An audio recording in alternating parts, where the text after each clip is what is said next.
ভালোবাসতে আমার আপনার সাথে যোগাযোগ রাখার প্রয়োজন নেই। আপনিও জানেন যোগাযোগ তো একবার না বহুবার বন্ধ হয়েছে, বহুদিনের জন্য। ভালো তো আমি আপনাকে সেদিনও বেসেছি। থাক না যোগাযোগ বন্ধ, থাক না কিছু কথা আল্লাহ জানুক, কিছুটা কি বুঝ জানুক, বাকিটা আমি আর আমার নির্গুম রাতের মাঝে সীমাবদ্ধ থাকুক। কিছু একটা অপূর্ণ ছিল যা কখনো পূর্ণতা পায়নি। কেউ একজন আমারও ছিল, কিন্তু সে আমার হয়নি।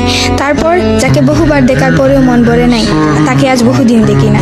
তোমাকে আজও পুরোপুরি ভুলে ওঠা হয়নি। তুমি আছো, তুমি রয়ে গেছো। তুমি আমায় ভালোবাসোনি, এটা তোমার ভুল ছিল না। তোমার জায়গা থেকে তুমি সঠিক ছিলে। ভুল ছিল আমার। কেন জানো? বিনা অনুমতিতে তোমাকে ভালোবেসেছি। তোমাকে না জানিয়ে সহস্রাধিক স্বপ্ন বুনেছি। ভেবেই নিয়েছি তুমি আমার। এক প্রকার ধরেই নিয়েছিলাম তুমি কখনোই আমাকে ফেরাবে না। মনে করেছিলাম বাকিটা জীবন তুমি শুধুই আমার। এসব কিছুই বলছিল, সব কিছু বলছিল। আরো বলছিল কি জানো? আমি বোধহয় জানতাম তুমি ঘৃণা করতে পারো না, তুমি অবহেলা করতে জানো না, তুমি তুচ্ছ তাচ্ছিল্য করতে জানো না, তুমি অসহায় করে দিতে জানো না, তুমি অপমানের সুরে কথা বলতে জানো না।